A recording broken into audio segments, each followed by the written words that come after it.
I'm sorry.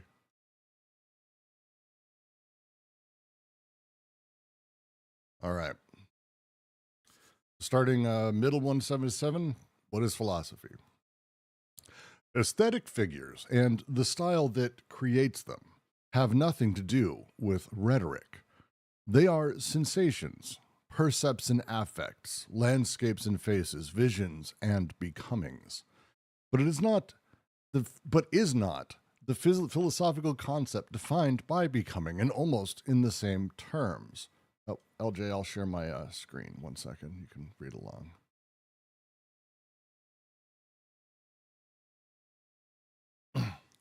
But is not the philosophical concept defined by becoming and almost in the same terms? Still, aesthetic figures are not the same as conceptual persona. It may be that they pass into one another in either direction, like Igitur or Zarathustra. But this is insofar as there are sensations of concepts and concepts of sensations. It is not the same becoming. Sensory becoming is the action by which something or someone is ceaselessly becoming other while continuing to be what they are. Sunflower or Ahab, whereas conceptual becoming is the action by which the common event itself eludes what is. Conceptual becoming is heterogeneity grasped in an absolute form. Sensory becoming is otherness caught in a matter of expression. The moment does not actualize the virtual event, but incorporates or embodies it. It gives it a body, a life, a universe. This is how Proust defined the art monument, by that life higher than the lived, by its qualitative differences, its universes that construct their own limits, their distances and proximities, their constellations, and the blocks of sensations they put into motion. Rembrandt universe or Debussy universe. These universes are neither virtual nor actual. They are possibles, the possible as aesthetic category, the possible or I shall suffocate. The existence of the possible, whereas events are the reality of the virtual, forms of a thought nature that survey every possible universe. This is not to say that the concept precedes sensation in principle. Even a concept of sensation must be created with its own means, and a sensation exists in a possible universe without a concept necessarily existing in its absolute form.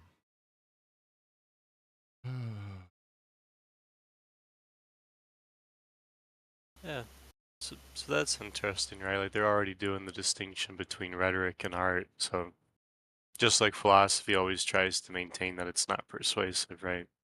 It's drawing a distinction between what art does and this idea of standing itself up, um, not being a question of how well it persuades, right?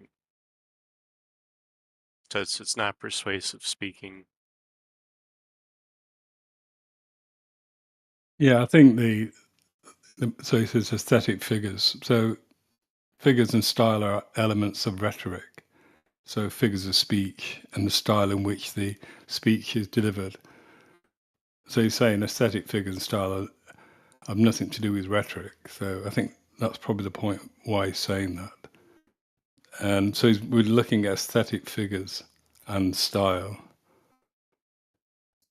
And he said they are sensations, and that brings us to the as sensation as percept and affect. So percept is what's extracted from the perception, and affect is what's extracted from the affection.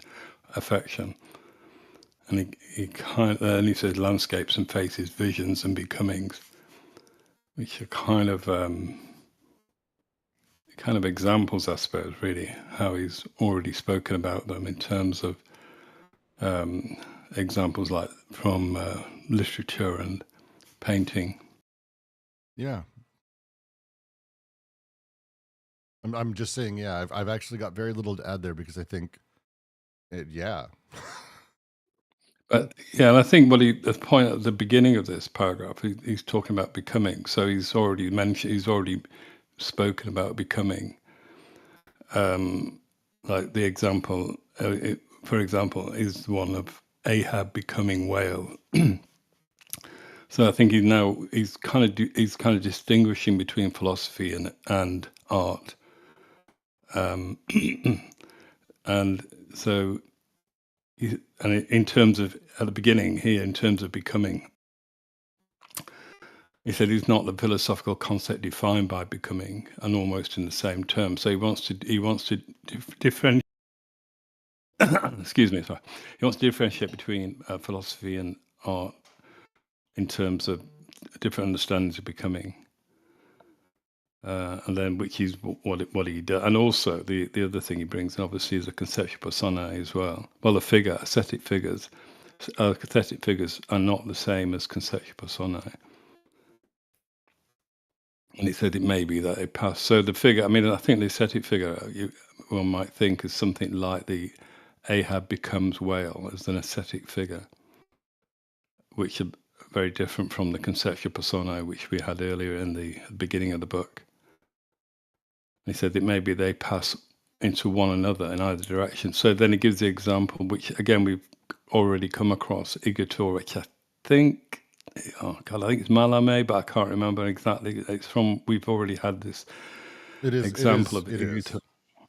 Yeah, Malame, right, and then Jack, Zarathustra. we went through this, and Zarathustra, of course, Nietzsche. Yeah, I'm sorry. So we've got these figures who appear and as aesthetic, as figures, philosophical and aesthetic.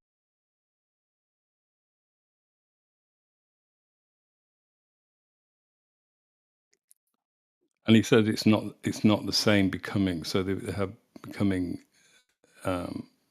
different ideas. So we have two ideas of becoming, which he sets out.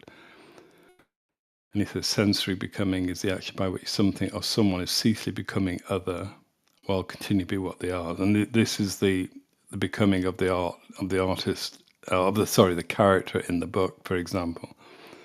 So he says sensory becoming is the action by which something or someone is ceaselessly becoming other while continuing to be what they are. So he's kind of defined what he means by becoming in that first half of the sentence.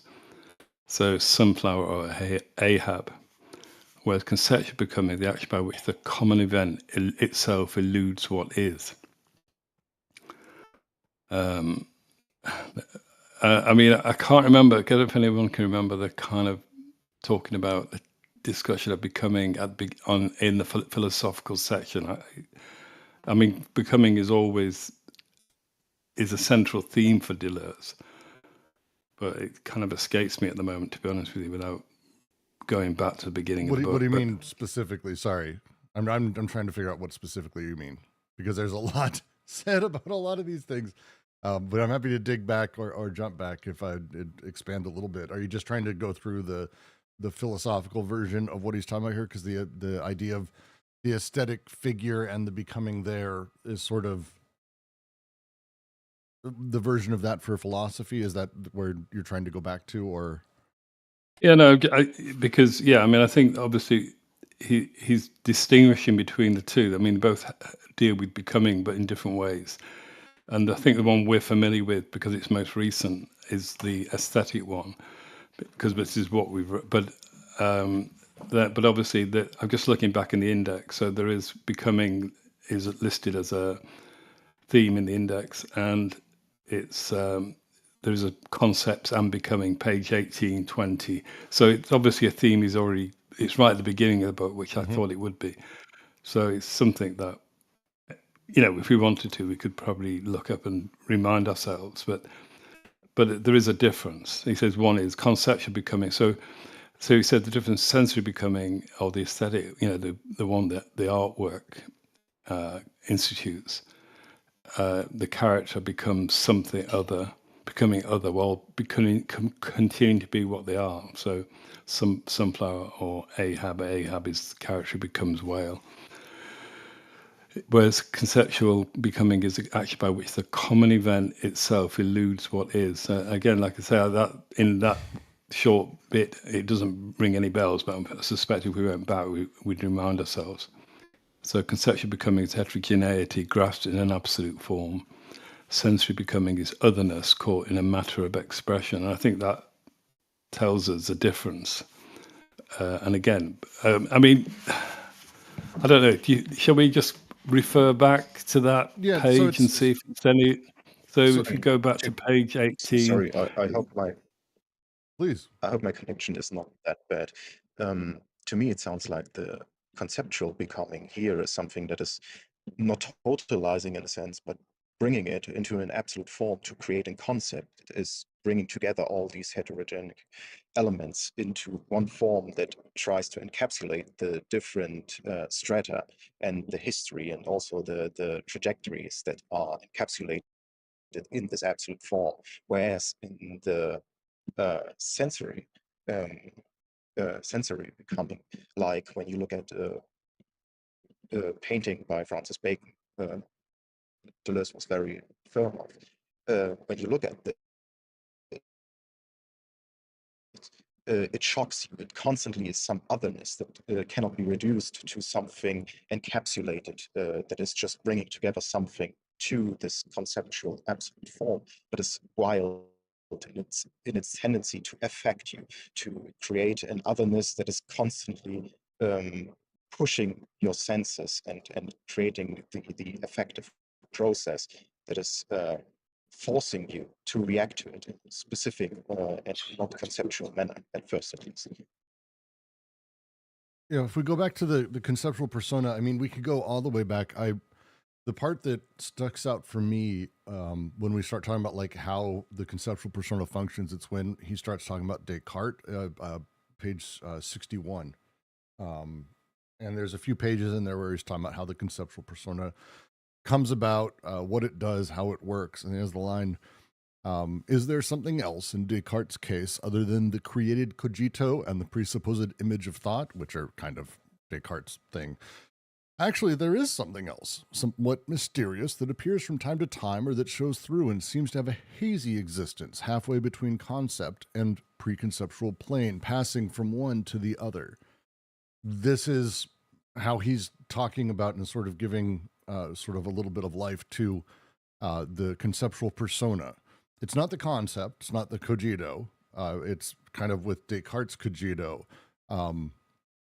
That phrasing, the way that it's set up, the thing that we're talking about, it becomes the problematic space and the relationship that has as a part of the sort of the overall consistency within philosophy. Pardon me, God, I don't know what's with me. And that something else that is there is the conceptual persona, that little extra bit that he's talking about as he's describing it there. The couple pages later, he says the destiny of the philosopher is to become his conceptual persona or personae, at the same time that these personae themselves become something other than what they are historically, mythologically, or commonly, which thus gives us, and he uses the example of the Socrates to Plato, Dionysus to Nietzsche, and the idiot for Nicholas of Cusa. That this thing that happens, this elemental change of the setup is this other thing, the conceptual persona. As Bell writes, I have like 90 different PDFs up. The conceptual persona of a philosopher are not to be confused with what they may commonly be thought to be, whether historical or mythological. Conceptual persona become something other, something hazy, mysterious. At the same time, the personae are not simply to be thought of as spokespersons for the philosopher, representing the philosopher's views and concepts as if in a dialogue with rival positions. They're very clear, page 63. There is a danger of confusing the dialogue's characters with conceptual persona. They only nominally coincide and do not have the same role. The character of a dialogue sets out concepts. Conceptual persona carry out movements that describe the author's plane of eminence. So the way the sort of conceptual persona exists is sort of playing into this role of a mediator between a handful of and relationships, sort of between a handful of things that are going on. Whereas as he's describing here, aesthetic figure or figure A, or however we want to sort of phrase it, it's not so much the mediator, because that makes almost no sense in this context. Instead, it's almost the actual becoming of the experience, the experience going through the art itself. It's the sort of I mean, it's how he phrases it in here. Sensory becoming is the action by which something or someone is ceaselessly becoming other while continuing to be what they are. Sunflower or Ahab, whereas conceptual becoming is the action by which the common event eludes what is. It's the different types of becoming, one being that sort of eluding of what is, the mediation that conceptual persona play, but the sensory becoming being somewhat more of a I think a lot of this has to do with how we're taking it in or how someone is experiencing, because where's the subject in this, and the subject that's playing here is not mediated. It's someone who is becoming while continuing to be what they are, becoming other while continuing. I don't know if I'm rambling there, but that's how I'm reading it. I don't know Yeah. about rambling, but I think the subject is the actual, like it's the persona or it's the figure, though, right? No, I think so. the persona is the mediator for the subject who's going through it. Yeah, I I don't don't think think it's around the the subject has audience. a. Go ahead, Derek. I was going to say I don't think the subject has a role in this. I think because what I mean the way I'm reading it is, so he's saying there is both the work of philosophy and the work of art, the works he's talking about anyway, have becoming intrinsic to them, and he calls one sensory becoming, the action by which something or someone is ceaselessly becoming other. And the example he gives is Ahab becoming whale. These are characters in a novel. So, I mean, you might say the subject, but I mean, the way I think of subject is the person reading the book, which I don't think at this point is referenced. And he says conceptual becoming. Like I said, I kind of think we need to refer back to where. I mean, there are a number, probably, I think there are a number of references to conceptual becoming, but if we refer back to where it begins, it says conceptual becoming is heterogeneity grasped in absolute form. And what he says about this is that, I'm referring back to page 18, a concept has a becoming that evolves into a relationship with other concepts situated on the same plane. And this is where concepts link up with each other, support one another, coordinate their contours, etc. I won't read it all in detail. But the point, I think, that why I think this relates to what this paragraph, because he then talks about the notion of the possible. I'm just trying to find it now. I did glance it before. But I think the thing that we're going to come to in this paragraph, he talks about the kind of possible world as well. And yeah, there it is. There, the concept of the other person, and he talks about the other person. The concept of the person, expression of a possible world in a perceptual field, leads to consider the components of this field for itself in a new way. I mean, a concept requires not only a problem to which it recasts or replaces the earlier concepts, but a junction of problems where it combines with other coexisting concepts. And it's the concept of the other person as the expression of a possible world. So I think this seems to be the kind of arena in which this is operating, because I think the idea is that the novel, let's take the novel as the kind of example of a work of art, creates a world, creates a possible world. But he said this is also intrinsic to the work of philosophy as well. So the conceptual personae, they're part of that kind of world creation in terms of possible worlds. And he says so conceptual becoming is heterogeneity, grasped in an absolute form. Sensory becoming is otherness, caught in a matter of expression. The matter of expression is if we remember, he talks about material. The material of the writer is syntax. The words and syntax, I should say. And this becoming is what's caught in a matter of expression. And then he kind of continues, the monument does not actualize the virtual event, but incorporates or embodies it. It gives it a body, a life, a universe. So he's expanding this out towards this notion of the universe. And then from that into this notion of the possible world.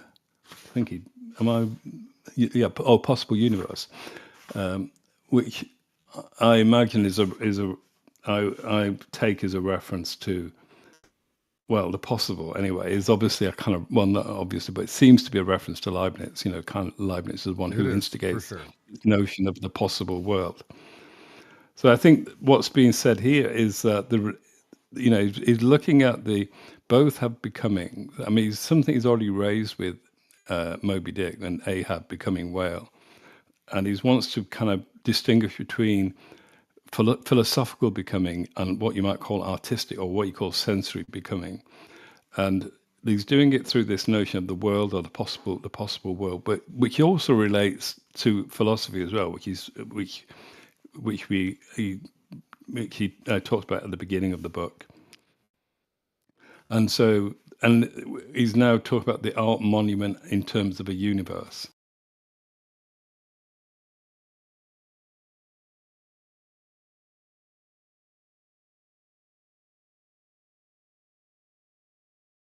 So he said, yeah, this is how Proust defined the art monument by that life higher than the lived, by its qualitative differences, its universes. So it kind of defines it, lived qualitative difference, its universes that constructs their own limit, their distances and proximities, their constellations, and the blocks of sensation they put into motion. And it's this, in that kind of way, he's defining this Rembrandt universe or the Debussy, the artist. And I think we could think perhaps, I don't know if it's correct at all, but the kind of reference to conceptio personae, they're the kind of figure of the art, the philosopher in the work they create. So the examples he gives are Descartes' cogito, Kant's conditions. Those he gives a whole list of examples of the conceptio personae. And here we have Rembrandt's universe and Debussy universe. And he said these universes are neither virtual or actual. Though they're in between, they're possibles. They're possible as aesthetic. Well, I don't know if they're in between. They also could have a real universe as well. Anyway, so these universes are neither virtual nor actual. They're possible. They're possible as aesthetic category. So it's a kind of entering into the kind of aesthetic, but in a way, it's slightly familiar from philosophy. So the notion of a category as well. But now it's an aesthetic category, and the possible I shall suffocate, which I think is a quote from Proust, but I could be wrong. The existence of the possible, whereas events are the reality of the virtual. So this is the artwork. The artwork is the existence of the possible, where events, which is the work of philosophy, are events are the reality of the virtual. Forms of a thought nature that's a very possible universe. And one imagines that perhaps, had Leibniz, but the other philosopher that Deleuze is indebted to is Spinoza, which I think relates to that.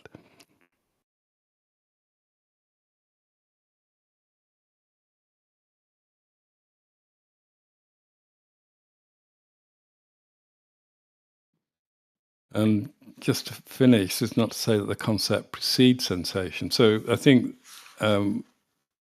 concept and sensation. So he's talking about sensory becoming. That's the artwork. So sensation is of the artwork, and the concept is of the work of philosophy. Not to say the concept precedes sensation in principle. Even a concept of sensation must be created with its own means. And the sensation exists in a possible universe without the concept necessarily existing in its absolute form. I mean, I think that's obviously very complex, but I think one very general idea one might get from this is a linkage being created between a concept and the sensation that's being developed here, because I think this is the arena that he's in right at the moment, is the relationship between philosophy and art.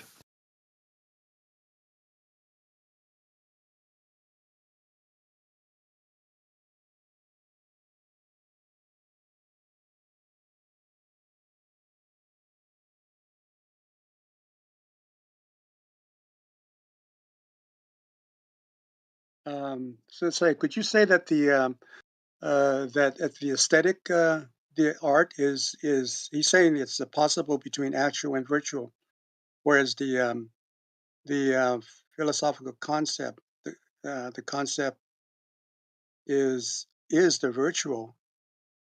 And how do you define the virtual? The virtual is the absolute possible, right? Um, but art is somewhere between the actual and the virtual, which is also possible. So there are, he's playing with this idea of the absolute possible, which is virtual, and art, which is less than the virtual, and but because it's in between the virtual and the actual. Yeah, but so they both share this idea of that they're both within the process of becoming. But somehow art is playing with the actual. And at the same time, it's also, um, you know, part of the virtual. Yeah, well, he gives the example. He says, he's talking about when he talks about the monument, the art monument, because this is how he describes the work of art as a monument. That's something that preserves, if you remember earlier. And he says this is how the monument doesn't actualize the virtual event, but incorporates or embodies it. It gives it a body, a life, a universe. So it gives a life or a body or a universe to the. Doesn't actualize the virtual event, but incorporates it or embodies it. This is how Proust defined the art monument: by that life higher than the lived, by its qualitative differences, its universes that construct their own limits, their distances and proximities, etc. Their constellation, the blocks that are put into motion. These are, and he gives it, and he says Rembrandt universe, Debussy universe. So it's something that contains it.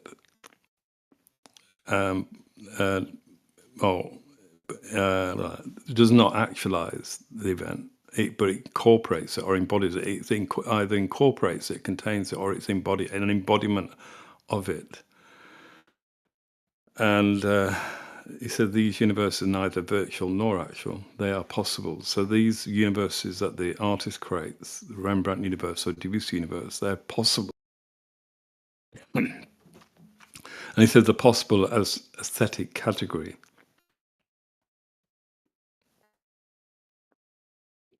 Whereas he said the existence of the possible. Whereas events of the reality of the virtual, which I take to mean that's a kind of reference to the conceptual, the philosophical relation to between the event and the real. And the virtual. Whereas events are the reality of the virtual. So we've got to I mean, they both have elements of each other, but in very different forms. I think this, like I say, I think what's been spoken about, what's been introduced here, is the relationship between philosophy and art, or let's say call it the aesthetic or whatever, the sensory. But it's a really really fine-tuned kind of relationship that he's trying to draw out. I would say, really trying to distinguish between the two, and yet both have elements of the other, but they combine them and incorporate them in very different ways.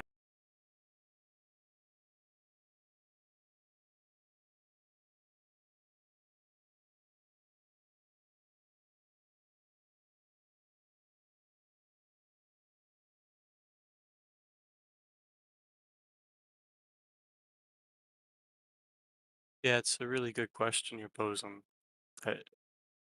I kind of read it like so I mean all they're really doing is they're drawing parallels every time, right? That's like the basic modus operandi, right? Because they're always trying to differentiate how these things work by a similar process, right? And how the process itself differs between philosophy and science and here art, right? The interesting thing to me out of what I got here is like it seems like they're saying possibility is not necessarily a question of the virtual or the actual here. So it reads like art is not constructing possibility as a virtual or actual. But I don't think they quite answer what it. I'd have to think more on what that actually means, though. Whereas philosophy is actually engaging in like the reality of the virtual through events, right? So you get this interesting distinction being drawn where um, it really, for me, it's leaving me wondering what art actually does then with possibility if it's not necessarily connected to the virtual or the actual. Kind of where does that leave you? There's an interesting play that's been making its way through here as he's talking about sort of how the monument works and the use of monument throughout this section, I think, is going to speak to what art does, because they used the phrasing before that art preserves. There's something in it that's able to survive and continue and move on, because it is sort of in that space of otherness. There's an odd otherness to it that gives it this room. Whereas philosophical concepts, for example, as an opposition to that, it doesn't really preserve and is not preserved. We wouldn't really use that terms. Instead, we talk about sort of its relationship to the infinite, and the transformation it goes under and the relationships. But preserved is not really a thing it does. Art, they've explicitly said, does preserve, and they talk about it a little bit through here. The monument doesn't actualize the virtual event, but incorporates or embodies it. It gives it a body, it gives it a life, it gives it a universe. This is the art monument, by that life higher than the lived, by its qualitative differences, its universes that construct their own limits. This thing that happens here is kind of referencing back to them talking about the way art preserves the monument of it. At least that's how I'm sort of taking it. I do think it's worth going back, because LJ has a fair point. There's this sentence in there that sounds great, and it'd be worth breaking down. Conceptual becoming is heterogeneity grasped in an absolute form. Sensory becoming is otherness caught in a matter of expression. Would anyone like to take a crack at actually breaking that down? I feel like in my head I can start, but I'm going to let someone else maybe take a crack at it before I ramble too much.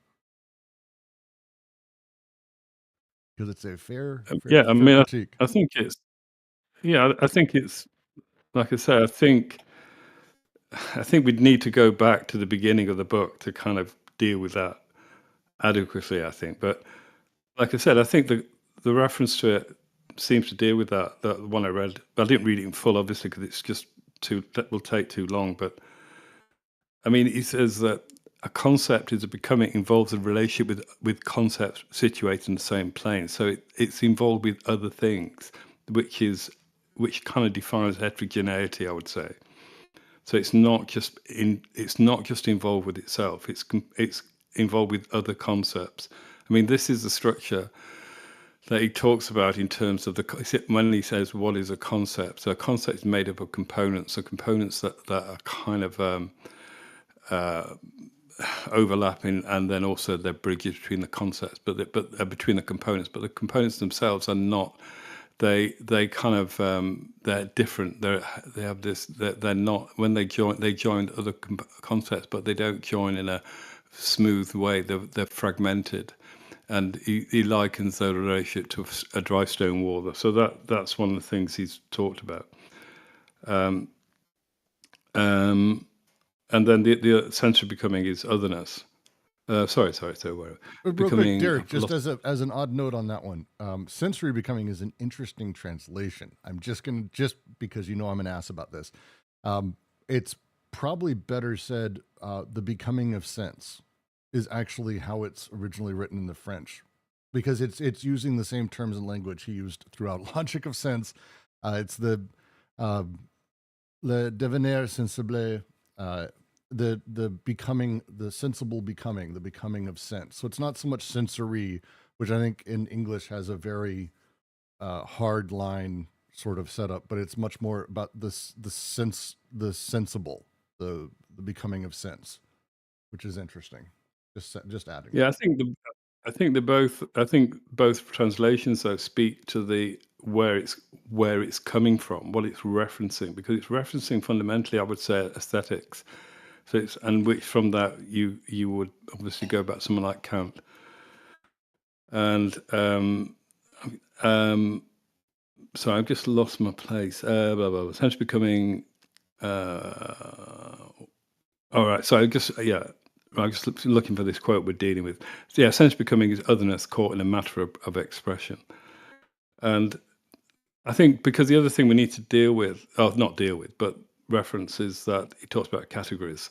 So the possible aesthetic category, and again that's, I mean, the most there's a number of references to categories, but then I would say that relates it to Kant especially.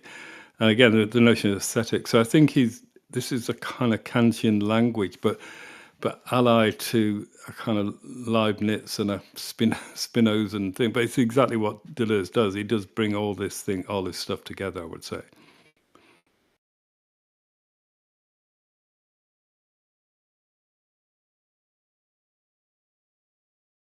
Yeah, for me, the first part of that sentence,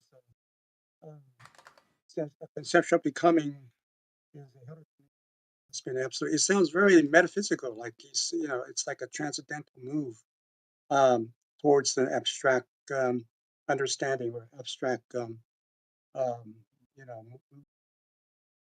something, abstract. And where conceptual is always an You're, expression that is. KK, you're fading in and out, just letting you know. Oh, sorry.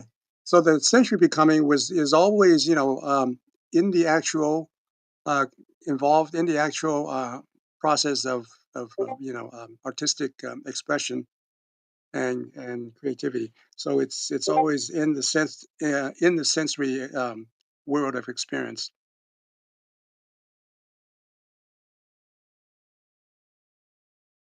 But I don't think it's experience though, right? Like what art's doing is it's kind of taking the experiential and breaking the metaphysical out of the experiential to construct the possible, right? Like, and that's kind of the interesting thing they're getting at, right? Because like to your point,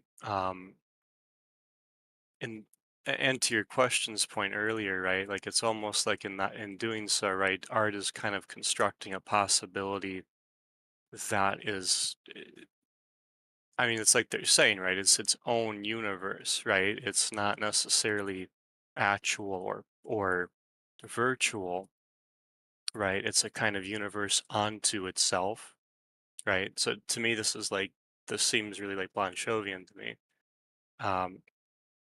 The really interesting thing about that though is like, because I was thinking more about that question you asked, that last sentence in the 178 kind of gets at the relationship between art and philosophy, right? What philosophy is going to do is it's going to engage those universes and bring the event, so like the virtual and the actual, to them. So you're spot on when you're bringing up like metaphysics, right? What philosophy is basically doing is it's bringing that particular sense of metaphysics to art, right?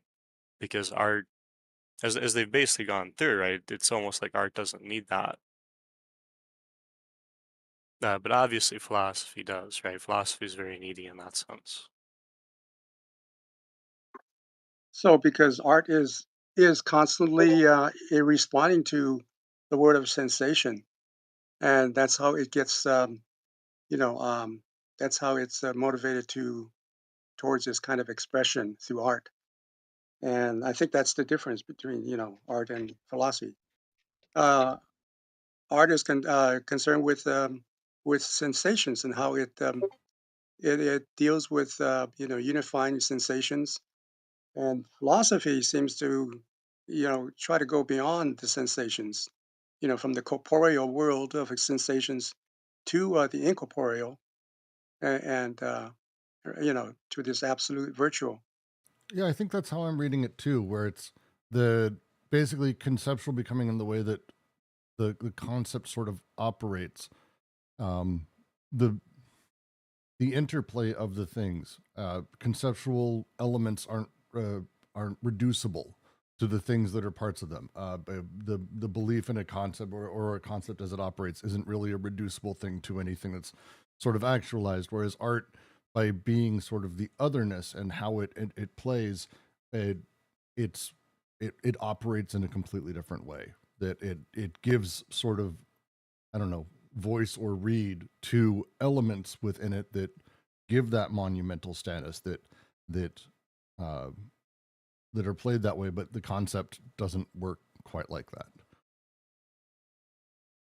Yeah, I think this difference,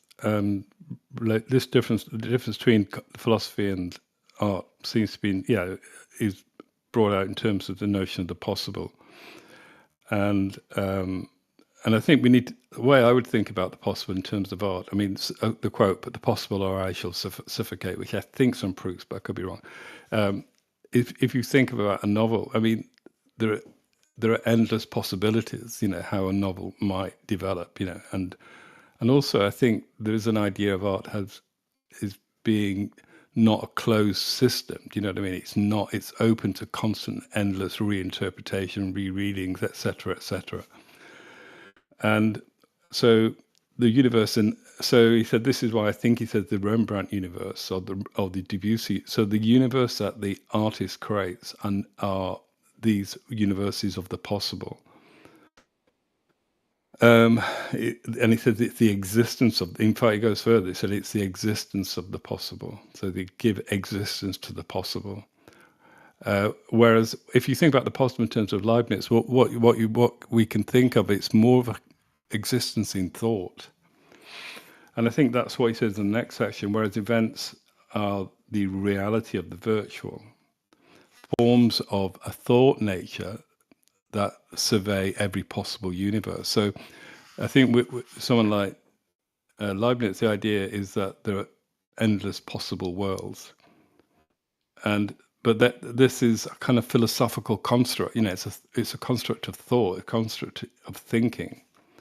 Mm-hmm. And I think this is the difference that we need to take from this. You know, it's the one is art. It creates the existence of the possible, whereas the Leibnizian, the kind of philosophical possible, is the thought of the possible. And I think that's probably the difference, the kind of key difference.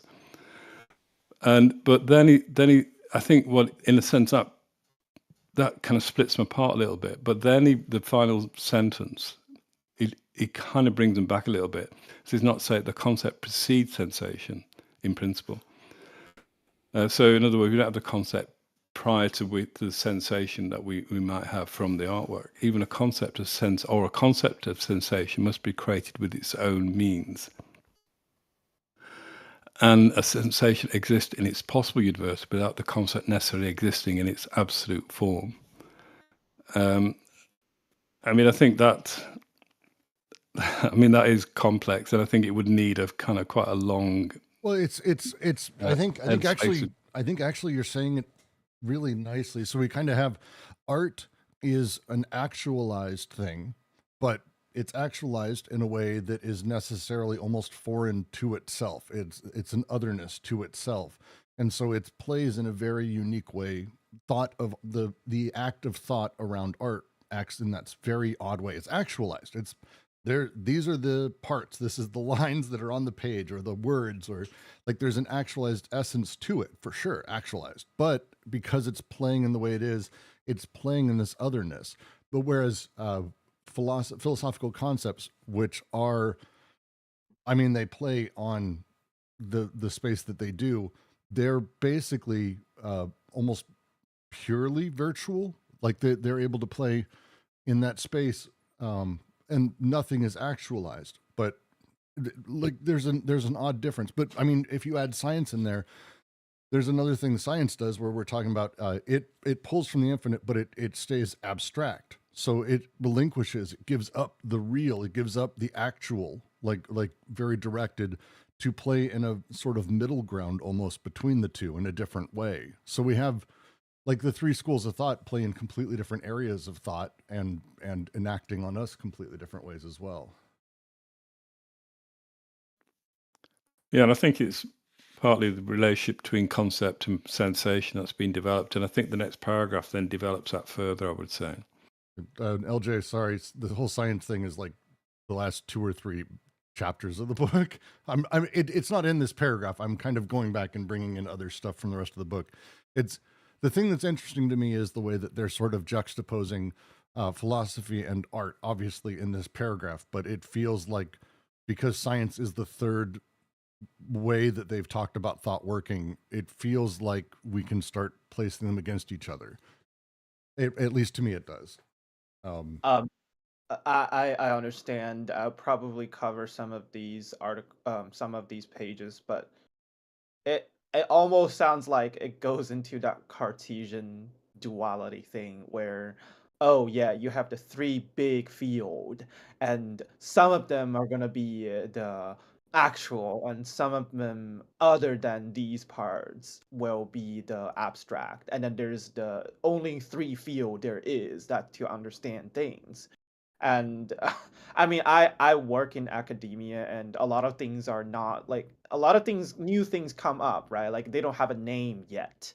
You don't have to name an art if you don't want to. You don't have to name it science or philosophy if you don't want to. It can No, stay no. out. So I don't think necessarily what they're doing is categorizing all things as one of these three.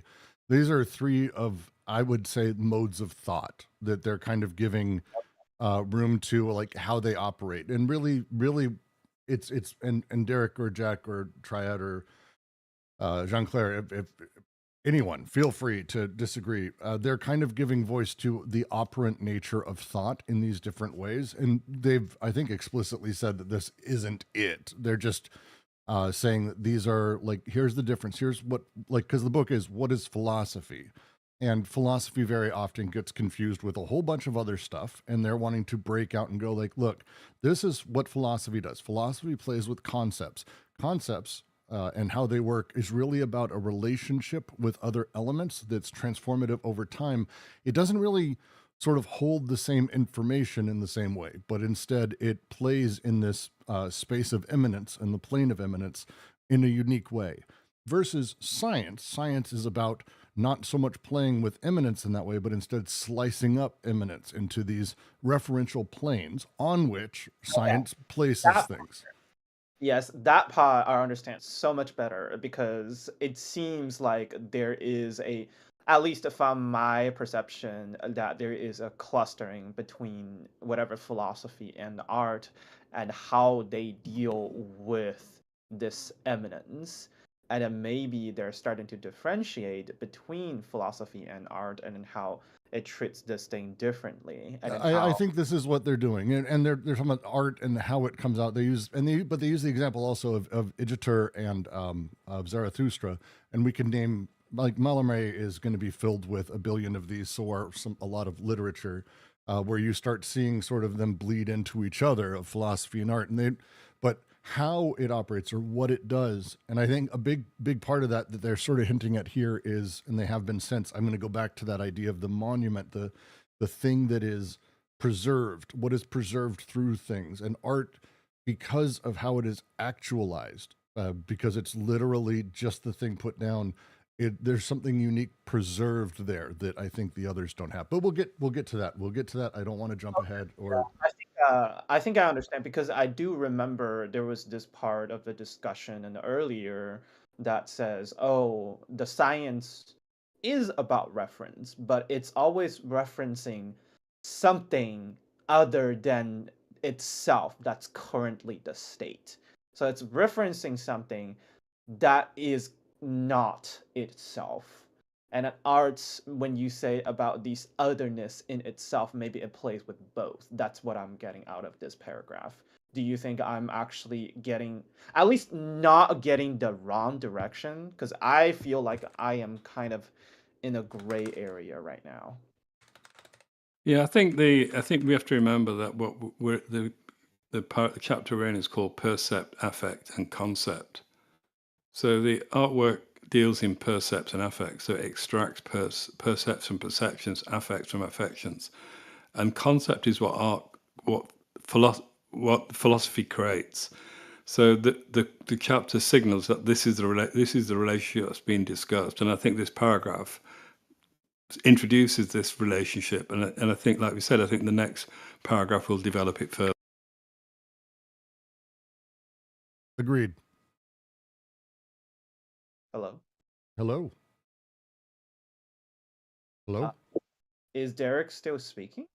Yeah, Derek was talking. No, I've took my. Well, I'm on he push stopped. talk. He did So stop. when I stop, I just. It does an awkward, like, there's an awkward cut because of how his push to talk works. So, but he will, trust me. Derek is not a shy person. He will be talking if he's talking. I'm confused. Like, was he finished or was Yeah, he yeah. not? When he finishes, he finishes. You'll hear that cut. It sounds like Discord's cutting him off, but very often Discord's not. Is that a fair way to put it, Derek? Yeah. Yeah, because trust me, Derek's like me. Derek will continue if Derek wants to continue. I always take a break there. Yeah, we try to. We try to. It's hard sometimes, but yes, we try to.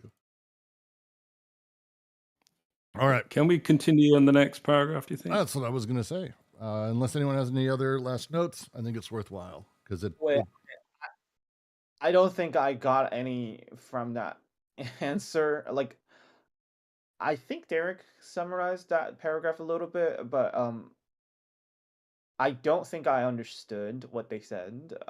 When they said, "Oh, art," like, so this author is saying that art deal with affect and perception, and there's something about concept and how philosophy deal with it. Like, is it saying that art does not deal with conception the same way that philosophy does? Like, I'm just Yeah, I think we're in halfway through the chapter, and I think they're making the we need point to actively. yeah, so we need to kind of read the paragraph as each in itself, rather than Yeah, they're going to be continuing to make the same point, and as we get going, a couple more paragraphs because we've got a little bit to go as we're still making our way through this one. To me, this paragraph is literally like the first line is really what it's about. That aesthetic figures and the style that creates them have nothing to do with rhetoric. That they're talking very specifically about more of the lines that sort of split the two, but also where we see crossover and why it tends to be a little bit of the confusing bit. It's as they say, these universes are neither virtual nor actual. They're possible as aesthetic category, the existence of the possible, whereas events are the reality of the virtual forms of thought nature that survey every possible universe. It's not to say concept precedes sensation and principle. I'm going to continue the paragraph after I finish this, by the way. Even a concept of sensation must be created with its own means, and a sensation exists in a possible universe without the concept necessarily existing in its absolute form. Can sensation be assimilated to an original opinion, to erdoxa as the world's foundation or immutable basis? Phenomenology finds sensation in perceptual and affective a priori materials that transcend the perceptions and affections of the lived. Van Gogh's yellow or Cézanne's innate sensations. As we've seen, phenomenology must become the phenomenology of art because the immanence of the lived to a transcendental subject must be expressed in transcendent functions that not only determine experience in general, but traverse the lived itself here and now, and are embodied in it by constituting living sensations. The being of sensation, the block of percept and affect, will appear as the unity or reversibility of feeling and felt. Their intimate intermingling, like hands clasped together. It is the flesh that, at the same time, is freed from the lived body, the perceived world, and the intentionality of one toward the other that is still too tied to experience, whereas flesh gives us the being of sensation and bears the original opinion distinct from the judgment of experience. Flesh of the world and flesh of the body that are exchanged as correlates, ideal coincidence. A curious fleshism inspires this final avatar of phenomenology and plunges it into the mystery of the incarnation. It is both a pious and a sensual notion, a mixture of sensuality and religion, without which perhaps flesh could not stand up by itself. It would slide down the bones, as in Bacon's figures. The question of whether flesh is adequate to art can be put in this way. Can it support percept and affect? Can it constitute the being of sensation, and must it not itself be supported and pass into other powers of life? Oh, this is going to be I hate this section so much. This is going to be a lot. I lost my cat. I am so sorry about that. No worries. Go ahead and give yourself a, there we go. Muting does help. All right, I Derek, think where do one we want to thing- start? Well, I just at the end, just to say, he reminds us of the kind of aim of art in a way is to kind of extract the being of sensation. So this is a term he hasn't mentioned recently, but it's come out right at the end there. Can it constitute, the question of whether flesh is adequate to art can be put in this way: can it support percept and affect? And can it constitute the being of sensation? And must not itself be supported and passed into other... Anyway, I just thought I'd mention that because I think that's a kind of reminder of a really important element that he's talked about and what art does. It kind of extracts, or I think he says it isolates the being of sensation, if I remember. So, yeah, the beginning of the... Can we dwell on that for a moment? Before we sure. go through? Cool. Yeah. So I think it's interesting because, like, I think what you're getting at, like, I think that's the phenomenological question, right? Because in a sense, where they're at now is, like, what do you do with phenomenology in art? Because they went through this, right? They differentiate philosophy from phenomenology in a sense, right? Because phenomenology has a transcendent for the immanent through the figure, right? And it's going to try and present that as lived experience. So, like, it's interesting to me because in that sense, right, like, what I got, one of the big things I took out of the last paragraph is if art can create the possible without necessarily leaning on the virtual and the actual, right? What philosophy is basically trying to do with art is to take it and virtualize or actualize it, right? So it brings that medium to art in a sense without trying to do art itself. So in that sense, right, like philosophy could actualize or virtualize things about art so as to influence science and to influence, here would be phenomenology, right? I mean, this is 100% just Merleau-Ponty. Like, this entire paragraph is almost a critique and doesn't even mention Ponty directly, which is weird. Maybe that's one of the footnotes. I should probably check that. Flesh is literally a concept that Ponty came up with. Join our Merleau-Ponty reading weekly. The idea being that there is, rather than saying like there is a person or a perceiver and an observer, which is sort of very common in sort of phenomenological setups, Ponty really wanted to sort of break that down and stop the idea of mind, body, object, subject, and instead that talk about sort of flesh as being the interactive surface of things. I'm not going to explain it as well as Ponty does, and it's been a bit, but it's the idea that like the perceiver and the thing that is perceived are one. It is the flesh, the place that things land together. The literally Deleuze is describing it here, like it's straight out of Ponty. The being of sensation, the block of percept and affect, appear as the unity or reversibility of feeling and felt, their intimate intermingling, like hands clapped together. It is the flesh that at the same time is freed from the lived body, the perceived world, and the intentionality of one towards the other, that is still too tied to experience. Whereas flesh gives us the being of sensation, bears the original opinion distinct, like he's describing, that's a new Foucault book. Great. Foucault, that's not Ponty. This is just Ponty. It has to be Ponty. So was Merleau-Ponty a critic of phenomenology, or was he identified as a He's like the phenomenologist? coolest phenomenologist there is. Okay. So maybe I think this paragraph for me seems to be critical of this idea of phenomenology and Merleau-Ponty. That Yep. is it enough? Is it enough for the for this idea of the of identifying everything with the sensation with flesh, and that or do you need a concept like, for instance, for Deleuze, the philosophical concept as a Well, that's the thing that's happening here, as you're saying, is this is a critique of the of Ponty's conception of flesh, of the idea that there is this sort of primordial thing that pre-exists the thing that is being experienced, or the setup, the foundation, or the immutable basis.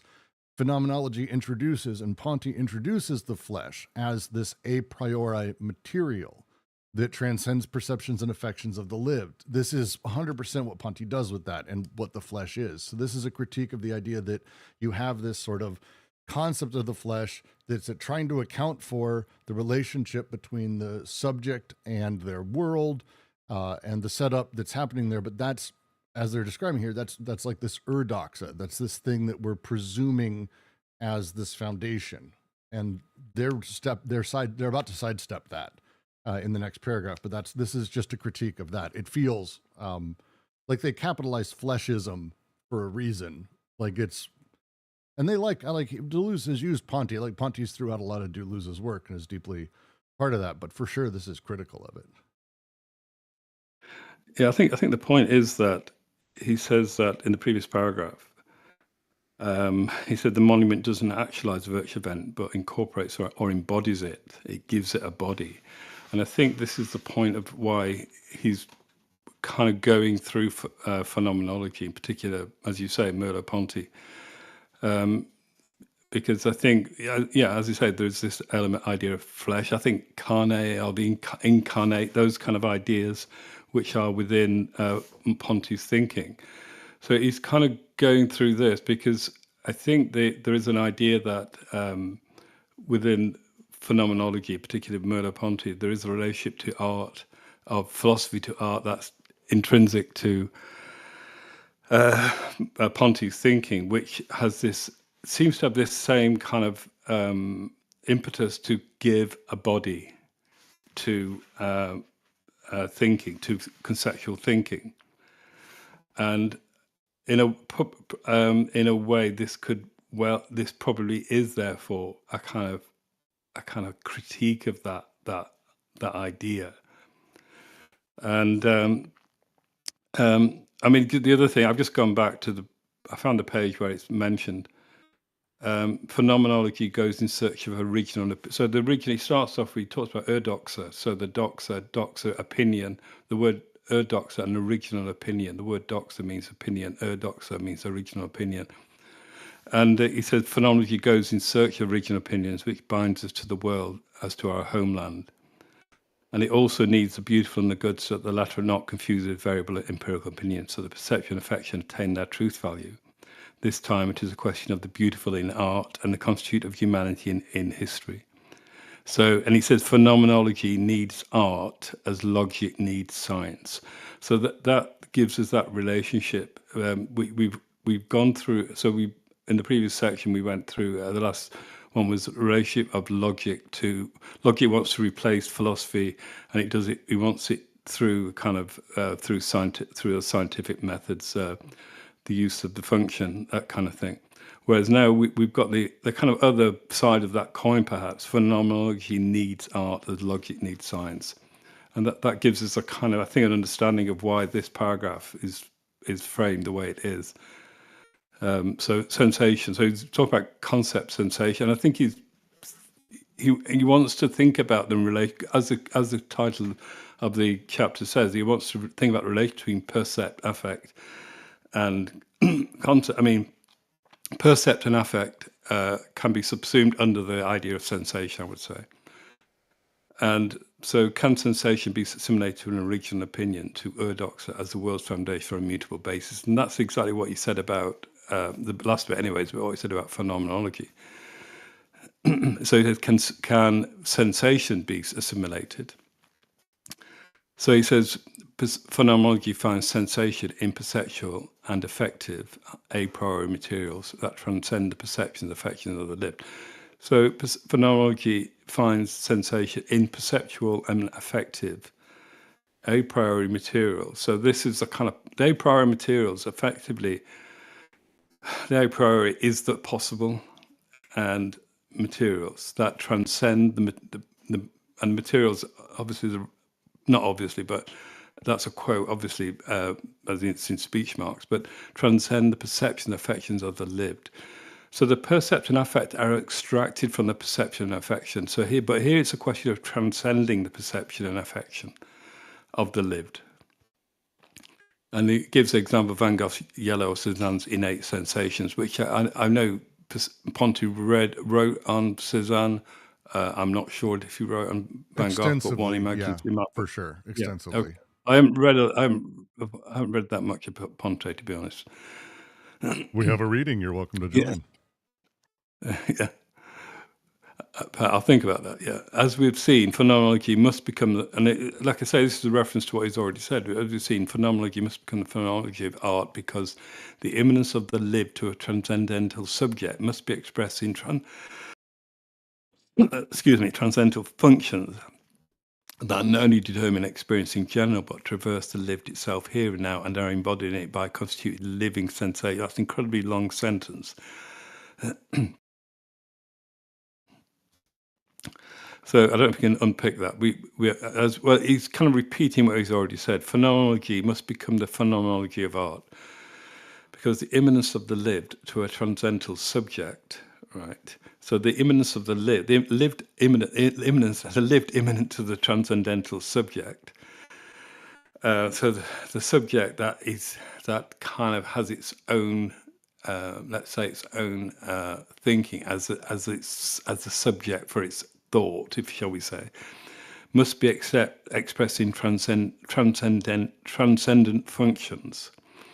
And again, this notion of functions brings us back to logic. So this is an element, I think, that was being spoken about. So the phenomenology came up in the section, which was dealing with logic. That not only determine experience in general, but traverse the lived itself here and now and are embodied in it by constituting living sensations. And I think one other thing is to reference to the here and now. It's in the present. It's in the present moment. And that may become significant later on, whether it's it's going to be temporal significant. super important later on. I mean, this Yeah. is clearly a critique. Deleuze ain't exactly super happy with anything that's transcendent, I think would be a safe bet. So he's starting. They're starting the work right here of the sort of beginning of the critique, which will continue in the next couple of paragraphs for sure. Yeah, I think that's definitely what it reads like, because basically what we've got is philosophy coming up against art. And so this is why the title is called Percept, Affect and Concept. Percept, Affect are of art, concept is of philosophy. The earlier kind of example of this is phenomenology. And this is what he's kind of going back over that. And he's doing it in terms of a body. He says that the monument, i.e. the artwork, gives a body to the virtual event. And he said that this is what phenomenology, or in particular Merleau-Ponty talks about. He talks about the body, the flesh, the carne, the incarnate, all those different ideas of body as flesh. And this is what he's kind of discussing here. And the being of sensation. It came out there as well. Yeah, I missed that one. So you're being a sensation. This is what art wants to extract from.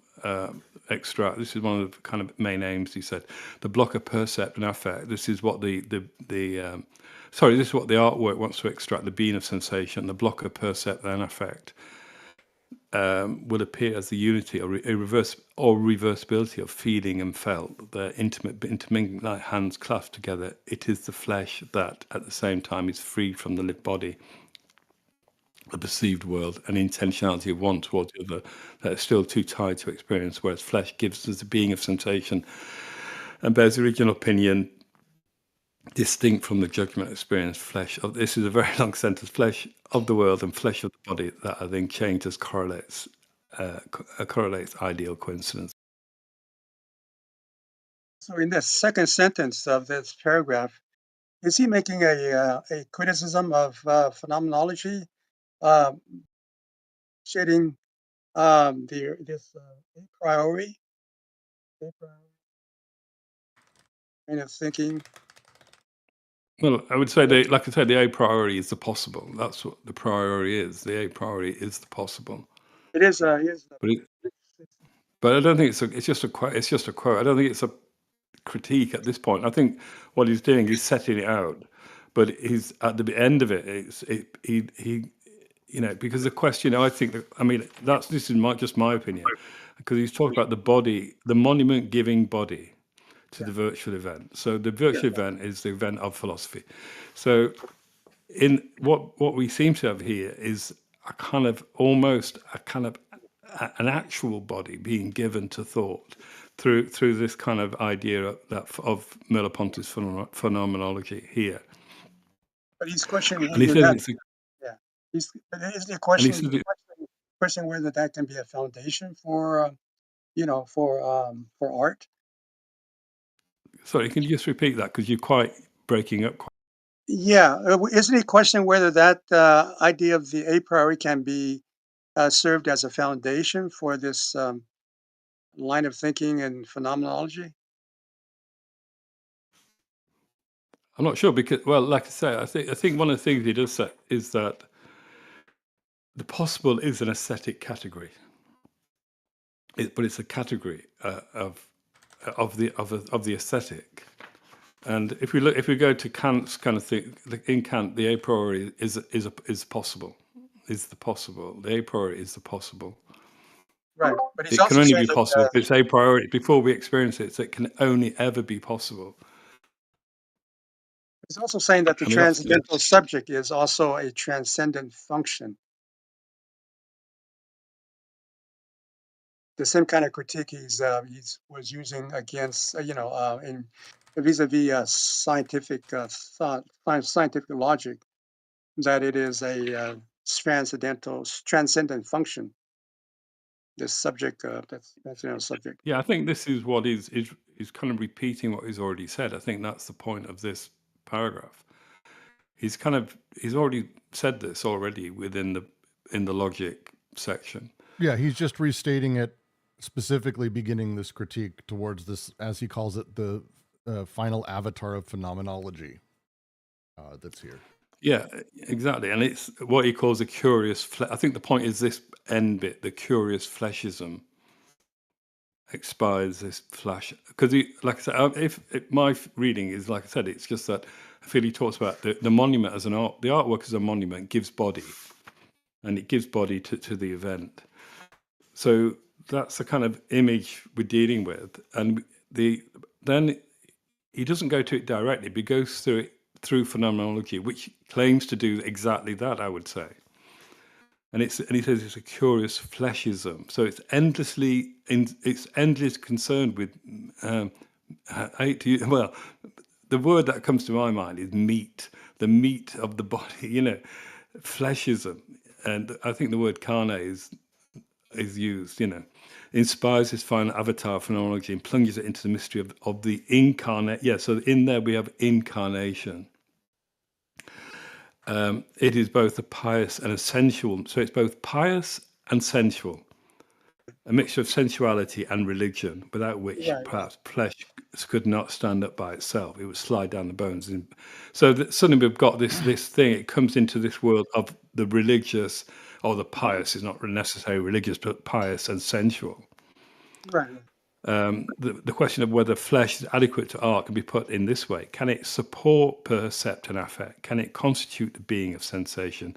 Must it not itself be supported and pass into other powers of life? So is that enough in itself to support the artwork? And the artwork, what does the artwork want to do? It wants to give body to the... Yeah, so he's asking whether this phenomenological interpretation of art is adequate, to the task, right? Yeah, I think more than asking, I think he's saying, well, it's actually, no, it's an implication that perhaps it's not. I mean, it's pious. I mean, he says it's pious and sensual, which seems to suggest. I mean, what we're dealing with is a sensation. Sensation is a kind of made up of, in that sense, is percept. In this sense, here in this chapter is about percept and affect, whereas the sensual is a different thing, I would say. But it's derived from sensation, but it's a different arena. I think we're dealing with. So it's sensual and pious at the same time.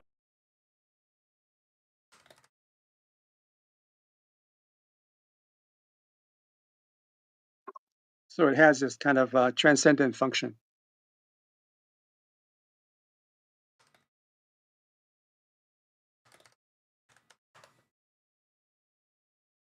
Yes, which we will get to in the next paragraph.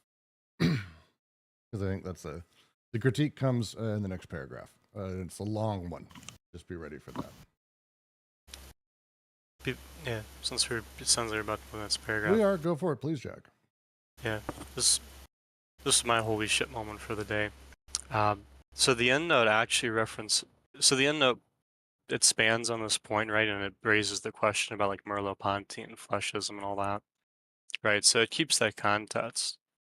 The really interesting thing, though, is the footnote closes with Deleuze and Guattari moving the question, not necessarily to keep it in terms of phenomenology, but to move it actually to Michel Foucault on, at the time, an unpublished text called Confessions of the Flesh. So it's really cool to be reading that footnote or that endnote in 2024, since the book was just recently published in English. So it's Also worth It's- noting that Foucault asked for nothing to be published after he died, so just mentioning he wasn't super happy with any of this stuff. yeah, Kafka was the same way. But it's interesting in that sense, right? Because it's moving the whole exploration of flesh out of phenomenology into Foucault, and like, I mean, it's still genealogy, but that's his late work. So it's interesting because you can actually read that text now and follow the question that they left here. So it's really cool because when this book was published, you could not do that, right? Now you can. Yeah, the thrust of what they're saying, instead of reading the entire footnote, the thrust of what they seem to be saying and what I've been able to glance through that Foucault's going through with Confessions of the Flesh and how it relates. When Ponty came up with this concept of the flesh, which became this sort of, transcendent material surface that all these things happen on, they're talking about it here. And again, this paragraph's the critique of this urdox, of this opinion that there has to be this thing, and the historical use of flesh and how flesh became something through what Foucault is talking about in Confessions of the Flesh is sort of how it gets baked into how we valorize the flesh, think of the flesh, value the flesh, thanks to early sort of church doctrine, early sort of religious sort of doctrine that very much became global. So it's a really interesting sort of push of saying, hey, look, here's the history of the term flesh is bleeding through. And even though Foucault doesn't directly critique Ponty, doesn't even mention Ponty in the book, for Deleuze, he's like, look, this presumed urdox, this thing that we're presuming is the foundation, Foucault's going to be writing this great treatise on it. It's coming, but really we need to take a look at what flesh is and how it operates, because we can't have transcendent elements in any of this, because that's not what Deleuze does. At least that's how I'm reading the footnote. Is that a fair way to put it, Jack? Well, I mean, I think it's the exploration, right? Because it's like, since it's Foucault, right? This is not going to become a larger Foucault discussion, but since it's at citing, at least it is to me, right? It's interesting because one of Foucault's main interests was phenomenology, right? Especially early Foucault. Mm-hmm. Very much. One of his first published texts was actually on phenomenology. So, one thing, I haven't read the book, but one thing I would expect him to do, consistent with his other work, is he will very likely go over why flesh is so critical and why it takes this conceptual role, particularly for dealing with, I mean, at that time he's doing care of the self, right? So he's thinking about that. And it would be really interesting to follow, because Deleuze and Guattari here don't seem to necessarily know how to resolve the flesh problem, Mm-hmm. but they do seem to suggest that, like, there's something in that Foucault text that would help us basically contextualize the problem, um, and why it's coming up for phenomenology and art, um, in a larger sense than they're able to do in this paragraph, right? It would be worth. I think we should maybe as a side thing. I'm going to get to the next paragraph here, but I think we should maybe dive through the book a little bit and spend some time another reading. Jack, if you're up for that, sometime it'd be fun. I think. But I think we should get to the next paragraph, which is ultimately the critique that's coming and really continues the rest of this. Any thoughts, objections, anger, frustration? The return of the Foucault group. It would be lovely. Let's go. Derek's like, God damn it, Brooks, get moving. God damn it. That's not how Derek sounds, but I imagine that's his internal monologue. Flesh is not sensation, although it is involved in revealing it. We spoke too quickly when we said that sensation embodies. Sometimes flesh is painted with pink, superimpositions of red and white, and sometimes with broken tones, a juxtaposition of complementaries in unequal proportions. But what constitutes sensation is the becoming animal or plant, which wells up like a flayed beast or peeled fruit beneath the bands of pink in the most graceful, delicate nude, Venus in the mirror, or which suddenly emerges in the fusion, firing, or casting of broken tones, like the zone of indiscernibility of beast and man. Perhaps it would be an interference or chaos, were there not a second element to make the flesh hold fast. Flesh is only the thermometer of a becoming. Flesh is too tender. The second element is not so much bone or skeletal structure as house or framework. The body blossoms in the house, or an equivalent to spring, a grove. Now what defines the house are sections, that is to say the pieces are differently oriented planes that provide flesh with its framework. Foreground and background, horizontal and vertical sections, left and right, straight and oblique, rectilinear and curved. These sections are walls, but also floors, doors, windows, French windows, and mirrors which give sensation the power to stand on its own within autonomous frames. They are the sides of the block of sensation. There are certainly two signs of the genius of great painters as well as of their humility, the respect, almost dread, with which they approach and enter into color, and the care with which they join together the sections or planes on which the type of depth depends. Without this respect and care, painting is nothing, lacking work and thought. The difficult part is not to join hands, but to join planes, to produce bulging with joined planes, or, on the contrary, to break them open or cut them off. The two problems, the architecture of planes and the regime of color, are often mixed up. As for the joining of horizontal and vertical planes in Cézanne, planes in color, planes, the colored place where the heart of the planes is fused, has to be Ponty. No two great painters, or even oeuvres, work in the same way. However, there are tendencies in a painter.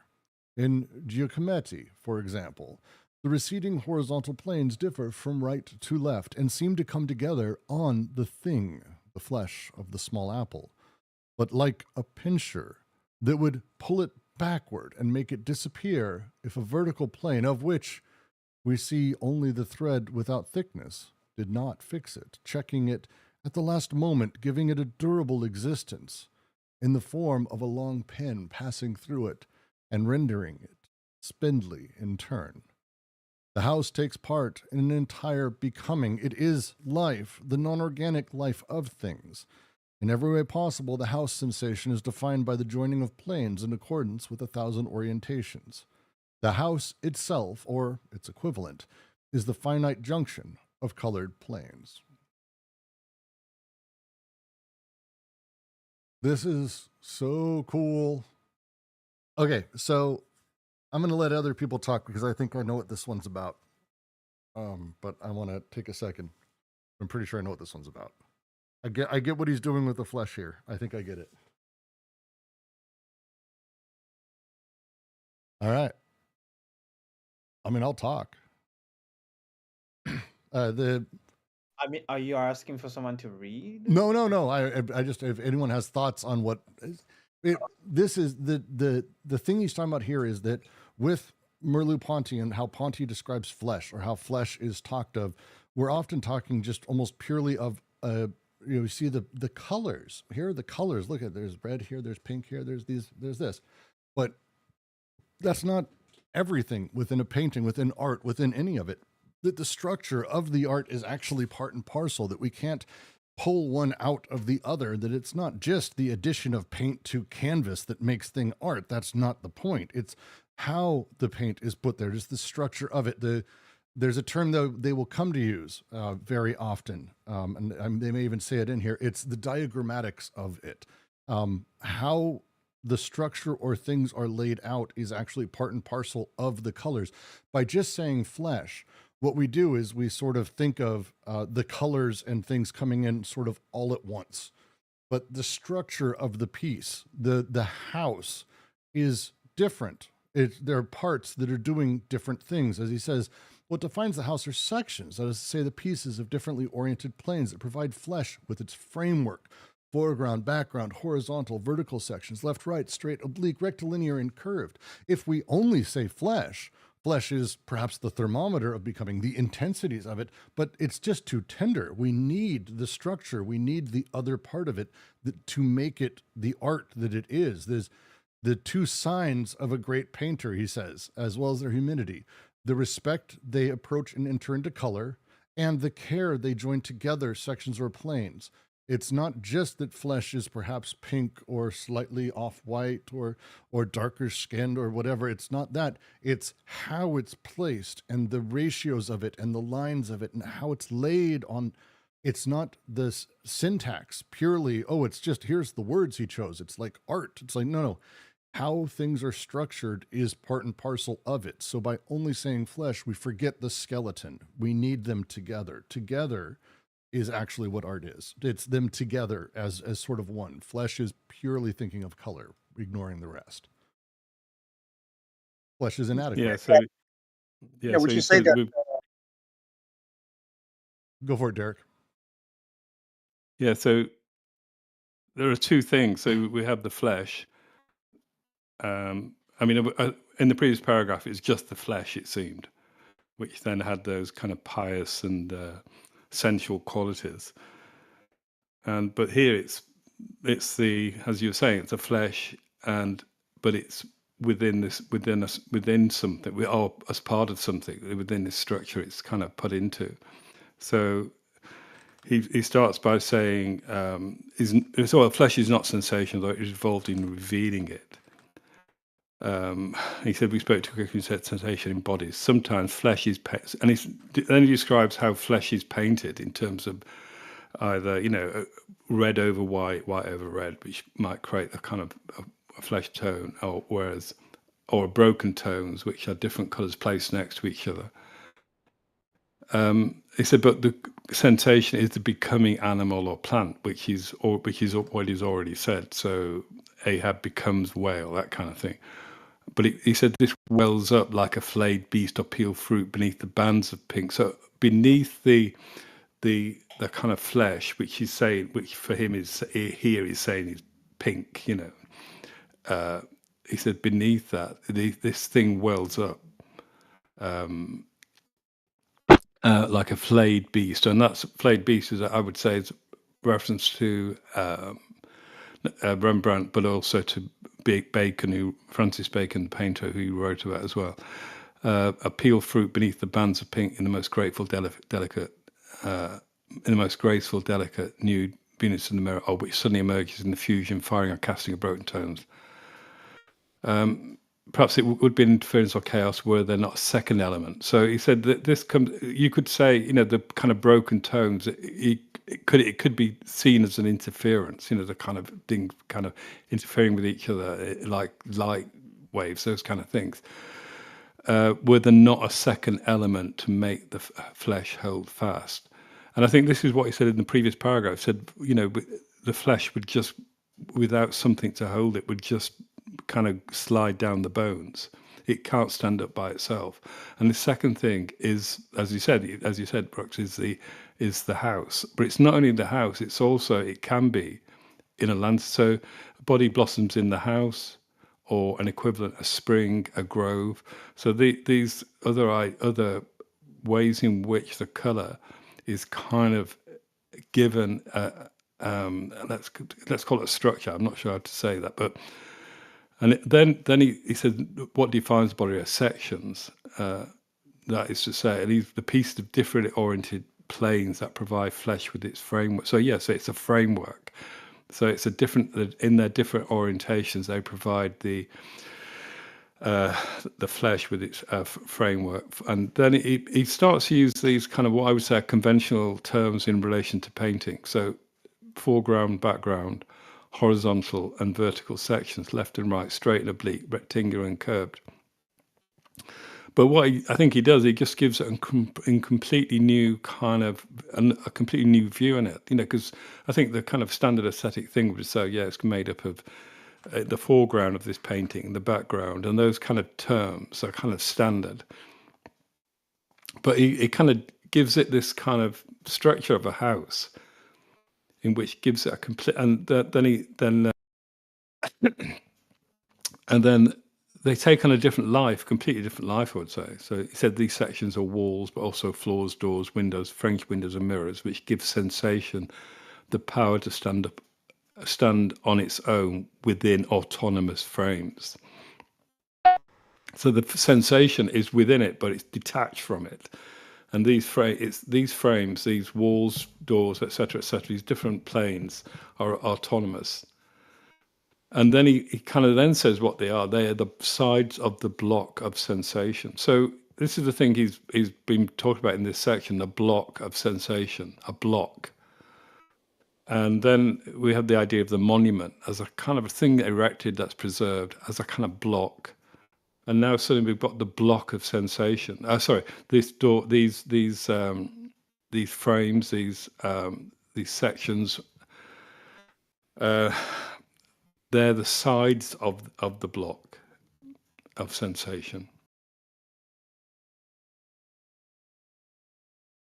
Yeah, this is, yeah, I really like how he phrases it here too. It's whenever that prose gets really, really nice in Deleuze, I always really like it.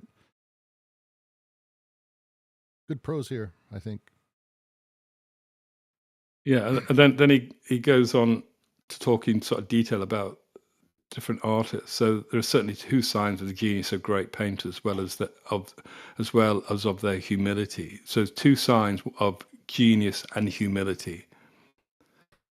Which he seems to obviously think they kind of go together in a great artist. Two signs of genius are the respect, almost dread, with which they enter into colour, and the care with which they join together the sections or planes on which the type of depth depends. So he's kind of he's saying one of the things he's saying, I think I would say go against conventional wisdom to do with modern painting. So he's saying, for example, the notion of depth. I mean, it's a thing that, yeah, I mean, one of the things modern painting was trying to get rid of was depth. So for him, they're intrinsic to painting. Also, this notion of planes. I mean, the most obvious painting practice that dealt with planes was Cubism, but I don't think he's really talking about that. But that's a kind of, you could say, in kind of early Cubism, that was its absolute focus. So yeah, so we talked about the two signs of genius: the care, the genius and humility, and it's the respect which they approach into colour, and the care with which they join together the sections or planes on which the type of depth depends. And he says, without this respect and care, so painters need both respect and care. Painting is nothing lacking work and thought. So within that, we get work, the actual of putting things together, the kind of material, putting the materials together, joining them together, and the thought that goes into it. So thought is part of this, you know. So it has this relationship to philosophy, you know, this notion of thinking. Difficult part is not to join hands, but to join planes, to produce bulging with joined planes, or on the contrary, to break them open or cut them off. So we had this notion of plane. I mean, obviously, planes, the area where we get planes, in the plane of immanence, which is central to philosophy. But it's now saying the planes within painting. And then but here it's a notion of breaking them or cutting them up, and to produce, I don't know if it means, but perhaps something like effects of bulging with join planes. break them up or cut them off. The two problems, architecture planes, the regime of color. So these are the two problems. He suddenly said the two problems, I think, of painting. The architecture of planes and the regime of color are often mixed up. And he gives a quote from, I don't know if it's from Cézanne or, like you say, from Ponty, planes in color, planes, a color place where the heart of the plane is fused.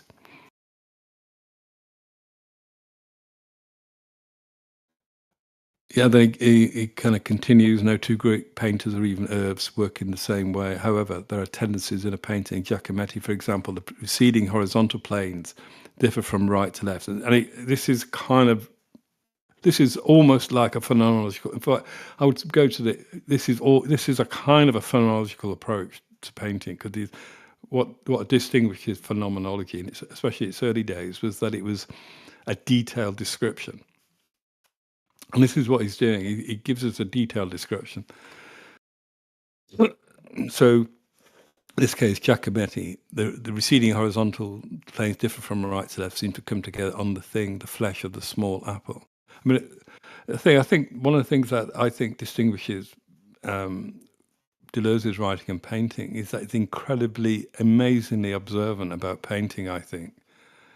There are a lot of things it says about painting that no one else has ever said, I would say, but they are familiar to anyone who does make paintings, to do with the material, how things are put together, how kind of brushstrokes work, and how colour and things like that come together.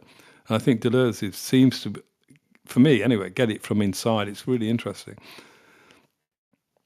So in this, he describes his painting by, obviously we don't know which painting, but I mean, Giacometti was primarily a sculptor, but he also did. I posted it in chat.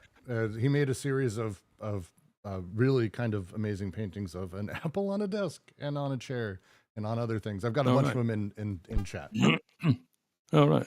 Oh, yeah. Got that. Right there. See it there. Yeah, I'm not familiar with that. I mean, I know Giacometti as a sculptor and also the drawings he did, but I'm not really aware of him as a painter. So he said, for example, the receding horizontal planes differ from right to left, seem to come together on the flesh of the small apple, but like a pincer that would pull it backwards and make it disappear for a vertical plane, on which we see only the thread without thickness, did not fix it, checking at the last moment, giving it a durable existence in the form of a long pin passing through it and rendering it spindly. And then it ends with this notion of becoming again. The house takes part in an entire becoming. It is life, the non-organic life of things. In every way possible, the house sensation is defined by the joining of planes in accordance with 1,000 orientations. House itself, or its equivalent, is the finite junction of coloured planes.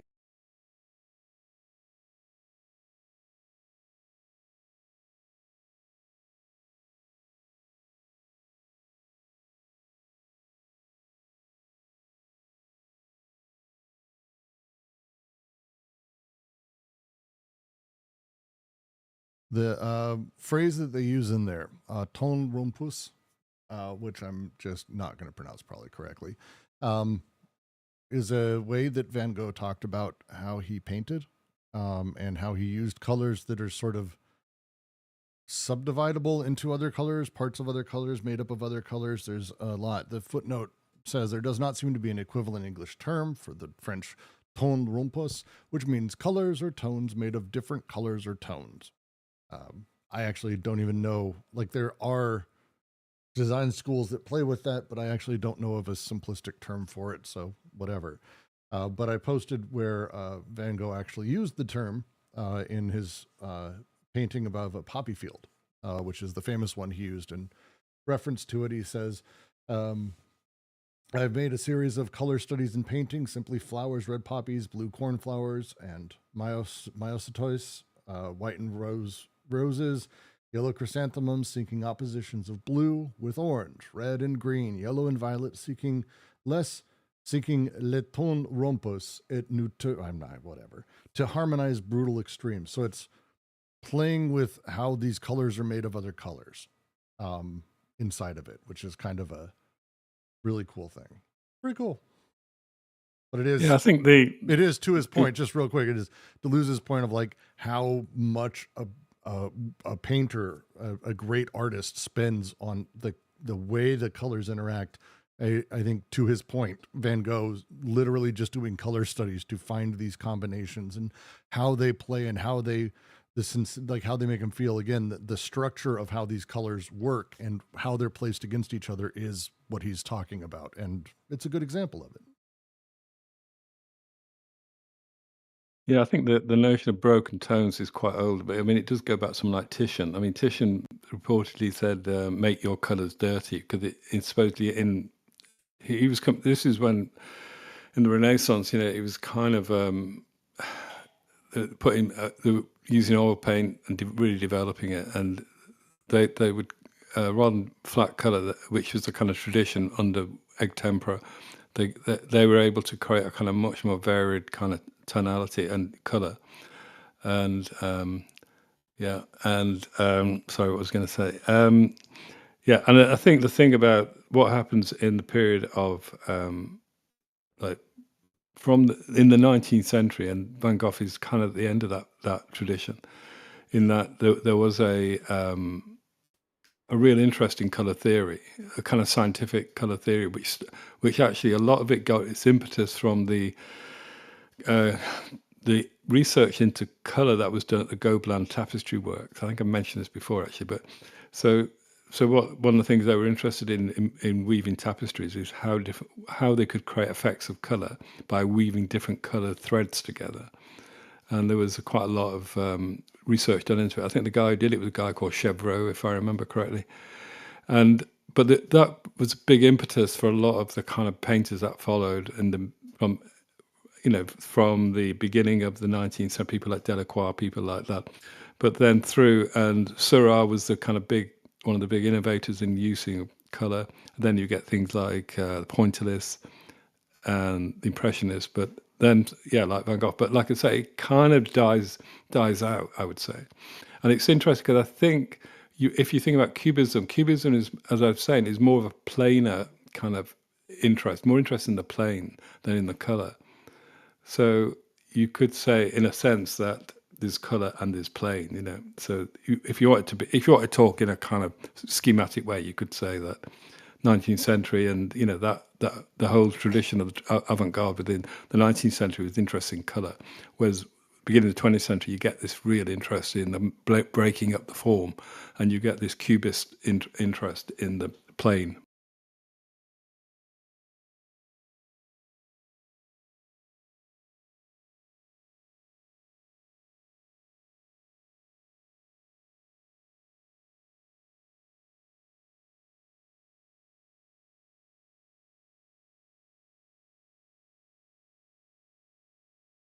Oh yeah, that's interesting, because I think there's the idea there that Cézanne brings the two together. Actually, that's an interesting point. Joining of horizontal vertical planes, Cézanne planes in color. Yeah. So yeah. Anyway.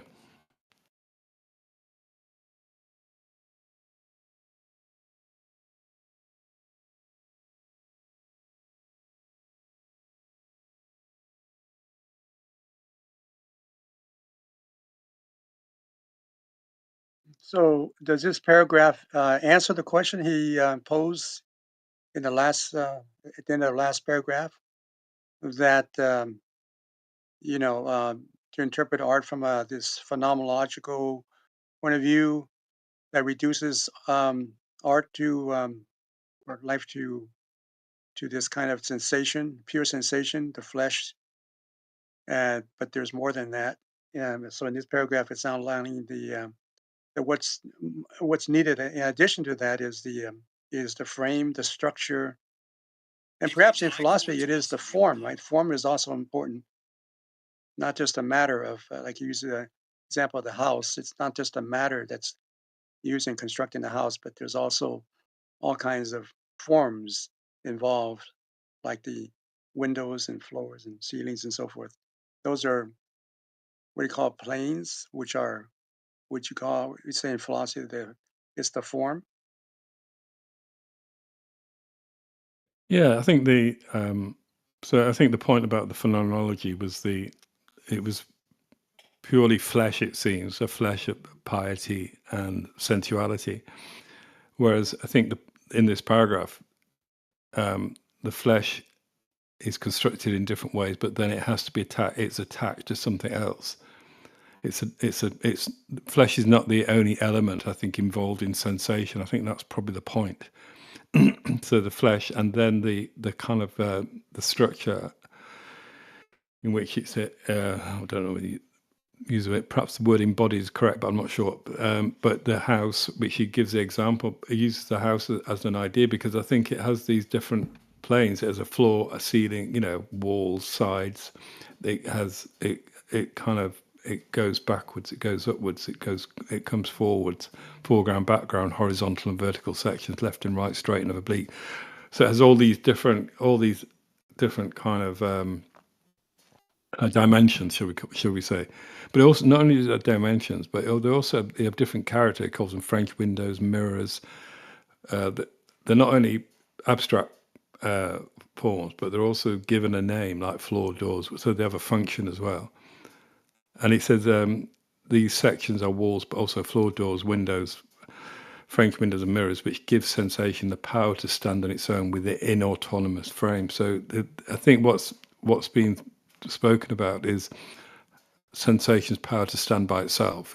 Because previously said just pure flesh won't stand up by itself, And then he's just talking about how these come together in different.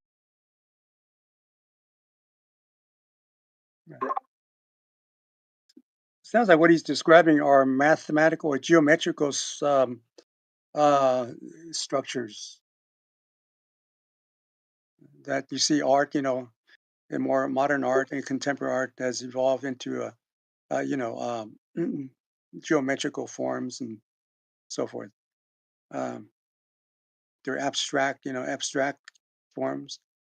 So it comes in colors and also emphasis on shapes and geometrical shapes and so forth. Yeah, I think the Giacometti example at the end is interesting because I think it gives a kind of an active relationship between the parts. So and it's so if you think about this, we've got the form of something like the apple, but it's constructed in planes. So the receding horizontal planes differ from right to left and seem to come together on the thing, the flesh of the small apple. So we've got the planes converging on the flesh, but they do this in a particular way, like a pincer that would pull it backward and make it disappear if a vertical plane of which we see only the thread without thickness did not fix it. So these planes seem to have a very active role in the relationship to the flesh of the apple, and checking at the last moment, giving it a durable existence. And again, this notion of durability. I mean, again, that is a kind of reference to time, a temporality, in the form of a long pin passing through it and rendering it spindly in turn. And then, so that's a kind of very quick description of the kind of painting of an apple, or was it an apple? Yeah, the apple. But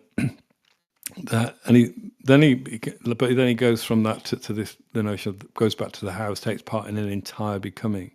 So there is this relationship between the flesh and the planes, and the house takes part in an entire becoming, its life, the non-organic life of things. In every way possible, the house sensation is defined by the joining of planes according with 1,000 orientations. House itself, or its equivalent, is the finite junction. Okay, so we have the house sensation is the joining of planes, which has got seems like it says 1,000 orientations, but could have endless possibilities. Whereas the house itself is the finite junction of coloured planes. So one is almost infinite, but the other one is finite. So there's this kind of relationship between the two, between the flesh and the structure, I would say, or the house, the one he's using.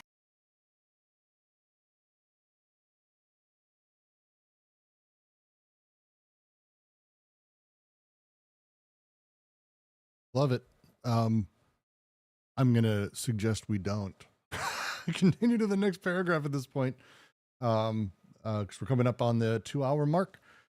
We will continue next week from here, and also probably revisit a little bit of these ideas as we move into the third element, as we move beyond the first two, the flesh, the skeleton, and then the third element coming up, which is the cosmos, the universe, everything, the whole thing. It's going to be a whole thing.